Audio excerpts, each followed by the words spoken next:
Good evening, ladies and gentlemen. This is Practical Autodidactics. My name is Yuri Besarab. Today I would like to cover the issue of how to work with textbooks or manuals, one can say. So first of all, we need to have, for each language, we need to have at least 3 textbooks. But better to have 100. I am not joking in this case, because the way we work with textbooks looks like this. First of all, we should remember that we should keep the books far away. They should not be visible. They should not be all the time on our table, because there will be adaptation and they will become naturally boring, because this is the way we are created, that we adapt very quickly to things.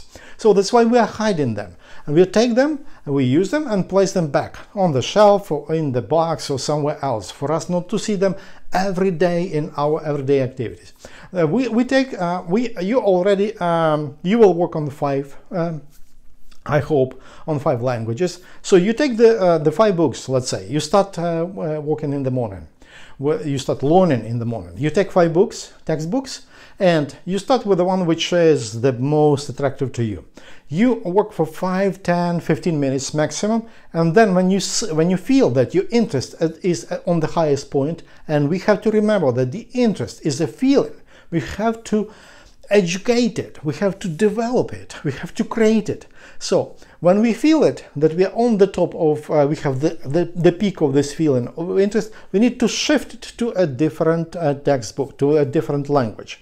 So, and then after 5, 10, 15 minutes, we shift it again to something else, so we can return. So we need to move from one language on the other without any sequence, like English, French, Deutsch, Espanol, Italiano, Lingua Italiana. No sequence. We just move from one to the other without any, let's say, we should be based on the interest, not without any linear approach. This is not a good thing to do. So where do we get textbooks? I give you the address, but you need to have, I don't know, if you are abroad, you probably don't need VPN, but if it doesn't work, you should find VPN. So you do this in Google. You just type English or Français, Deutsch, Espanol, Italiana. I put Italiana here because it's Lingua Italiana, but you can just write Italian, then space and VK. VK means contact. It's a Russian resource. But it could be anywhere. It could be in the US, in Israel, or Spain, anywhere else. So a lot of foreigners are using that resource too. You can use it too, and download everything you have, everything you can have.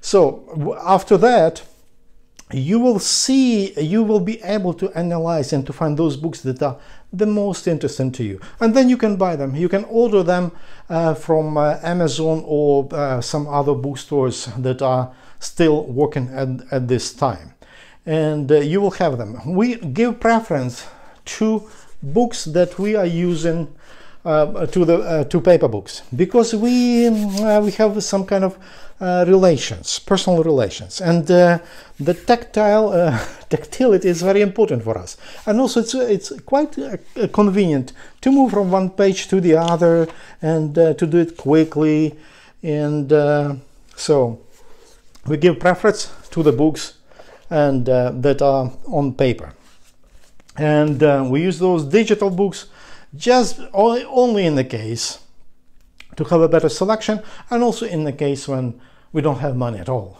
but we want to learn foreign languages.